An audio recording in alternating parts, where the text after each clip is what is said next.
Okay guys, yesterday was July 4th, and we thought we had a few days this week that we were gonna have the cabin vacant. We could get over here and kind of take our time with cleaning it, but Ashley called me earlier and it sounds like someone booked our cabin for tonight and they're gonna be here around 3 or 4. So we got our cleaners on all our other units. Of course, we have multiple Airbnb units, so they're trying to get those cleaned up right now, but this is the one they couldn't get to. We had to drop everything else we were doing and get over here.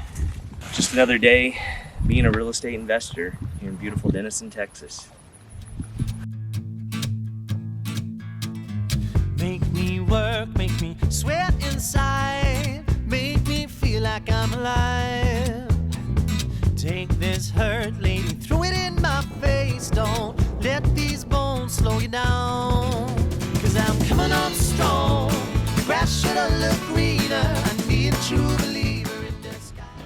Okay guys, got everyone on hands on deck. We got Fernando the filmer.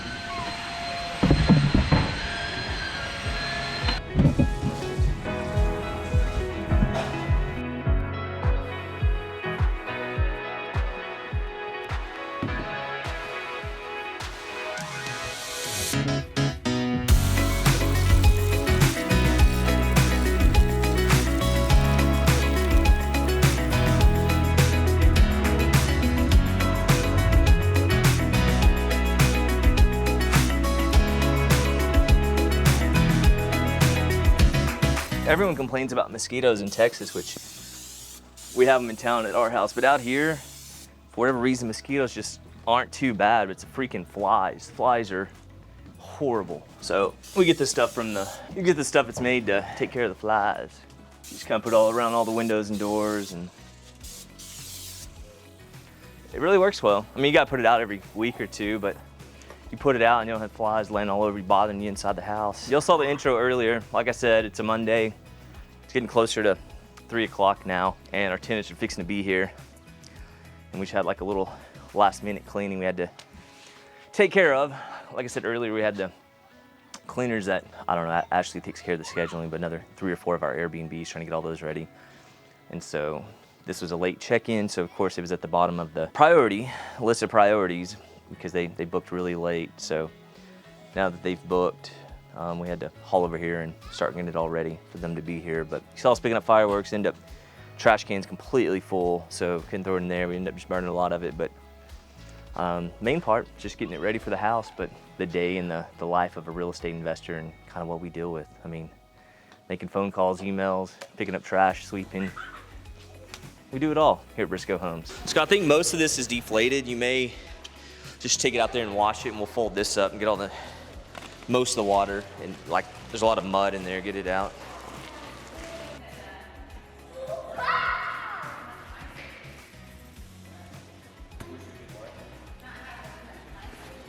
It wouldn't hurt my feelings if they at least found their way to the fire pit and they accidentally disappeared. It's already getting full.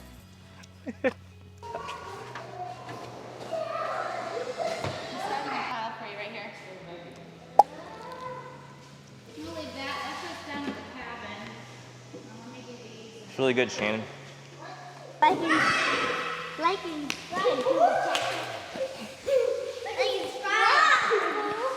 Like and subscribe, people. Like and subscribe, people. Let me see yours. Like and subscribe, people. Like and subscribe. Like and subscribe, booties. Okay, guys. Whew. Hey, guys. Day 2 in the life of a real estate investor. There's always something going on. We're not trying to do another episode here of the 40 acres, but we are out here because this is part of my days of what we do. So we got the painters here, got my guys here, continue to clear up. I don't care. Nah, you don't want to. Why? Are you a criminal? Are you in trouble? Are you running from the law? Why are you running so fast? Whoa! Watch out, bro! Be careful! What 68-year-old man can run that fast? Let's go see how out of breath he is. You almost fell? Yeah. That would have been bad. Have you seen Instagram? Facebook? You're beating me 22-6. I guess that means we gotta have a race. to prove everyone wrong. I think everyone feels bad for you, so you're getting their Probably. sympathy vote. Views for Brad, 9. Votes for Justin, 2. So Brad's got 9 votes. But that's Instagram. You look on Facebook, Brad's got like 20 something. I think I had like 6. It must have been that look. America's best aerobic athlete. And this is one of our more unique trees. So this definitely might be one that we would kind of work up a little bit more, just because it's also kind of a central focal point, and it's our coolest. So we'll call this one tree 4.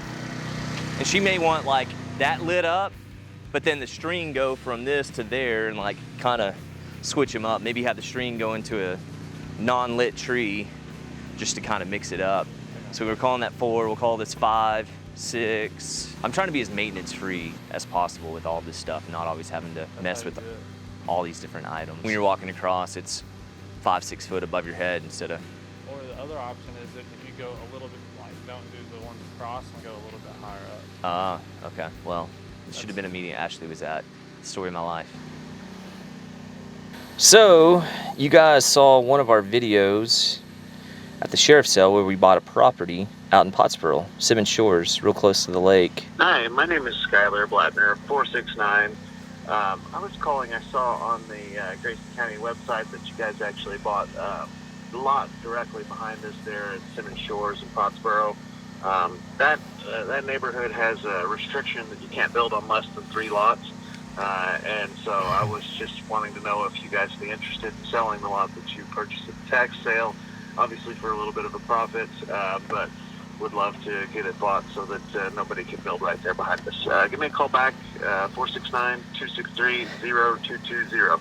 Thanks, bye. Looks like a neighbor behind the Simmons Shores property that you guys saw in our sheriff's sale video where we went to the auction. We're trying to buy properties.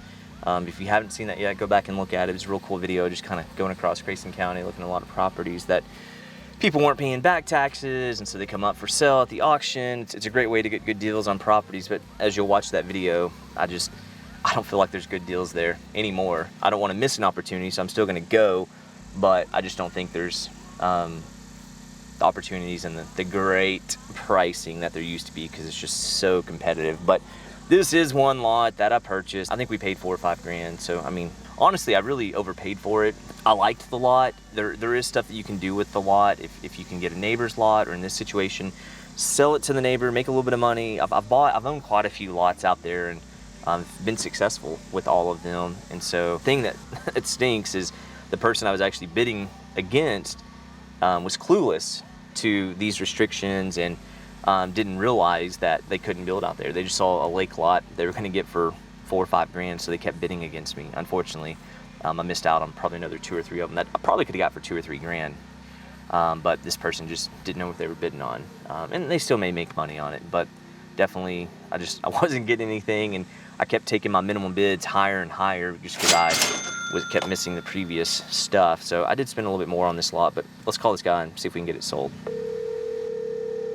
Please leave your message for 469. Hey man, Justin Briscoe here. I had received your text message and your voicemail about the lot that we have out in Simmons Shores. So just give me a call back whenever you get a chance. We can talk about it. I know you should have my number, but text him too. He said, hey there, I saw your business purchase a single lot in Simmons Shores.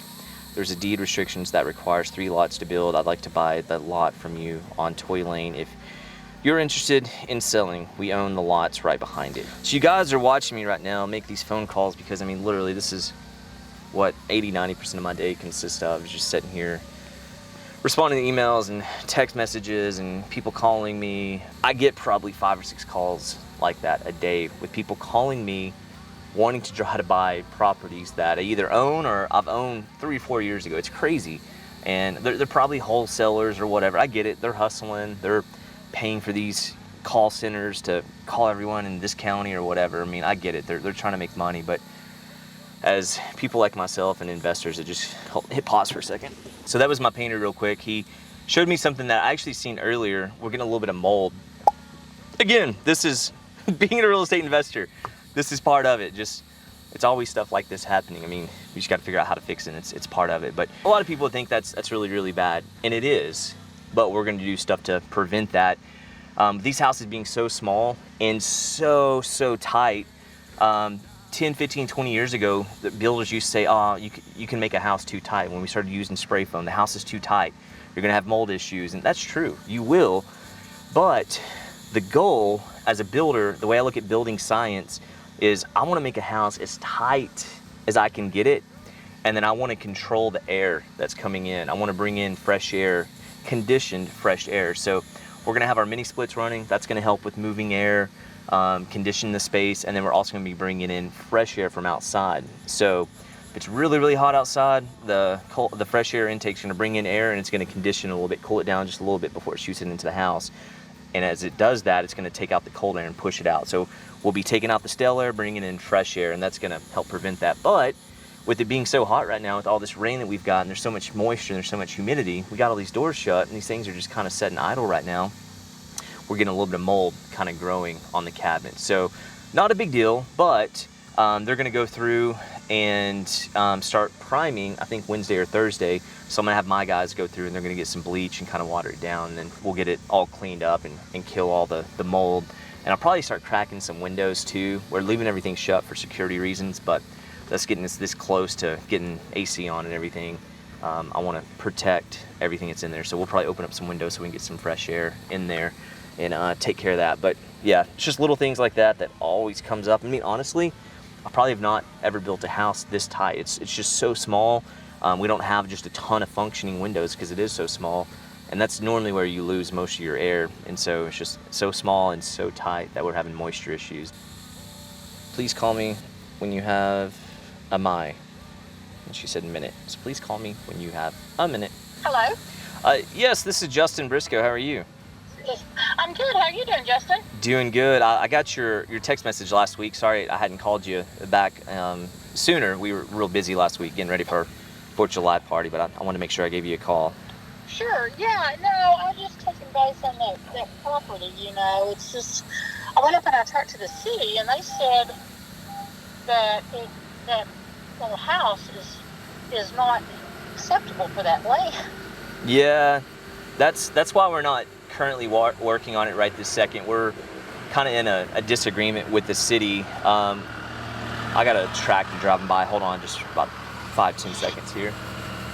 Yeah, so I originally pulled a building permit on that they accepted. So I'm going back and forth with them. They had gone and taken a look at it, and I had not called inspections yet, which we had a permit. We were doing everything with licensed plumbers, electricians, so everything was good.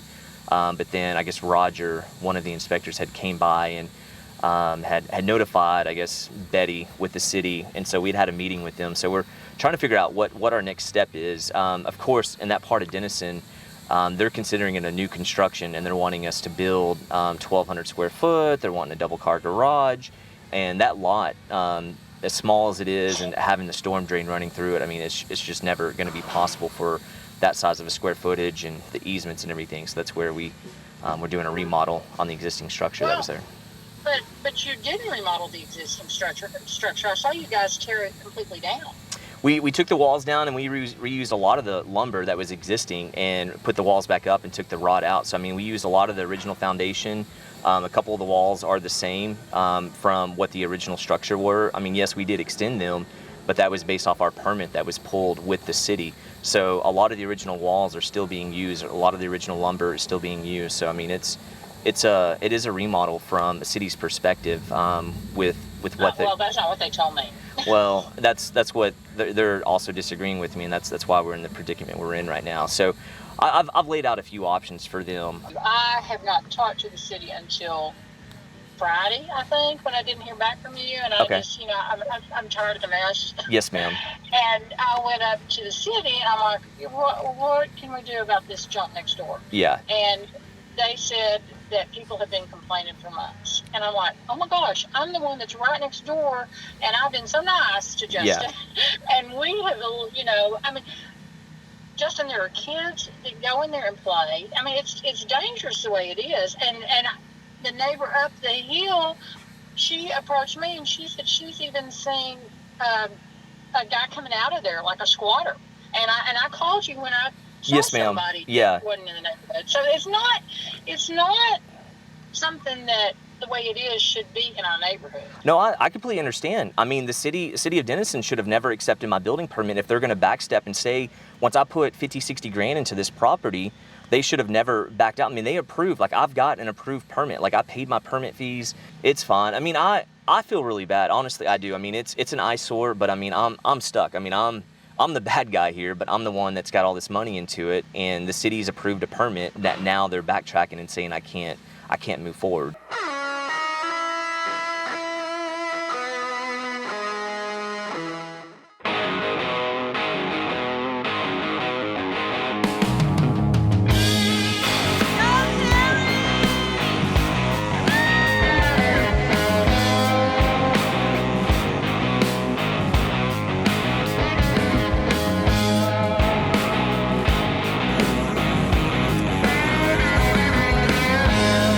Thought you'd keep me, but you never tried.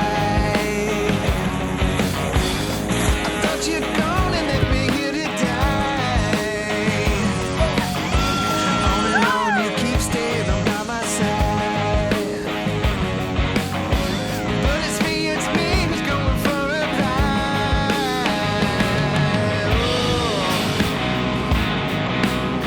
Don't leave me now, don't leave me then. Don't leave me now, don't leave me then. Don't leave me now, don't leave me then. Don't leave me now, now. There's a road that leads me out to distant lands. It's getting late and I have muddy hands. There's another light that shines upon that hill. Here comes Matt McClinsky, lead driver, Johnny Wigger Sand and Gravel. About to give the old Briscoe slide. Oh, here he goes. Oh,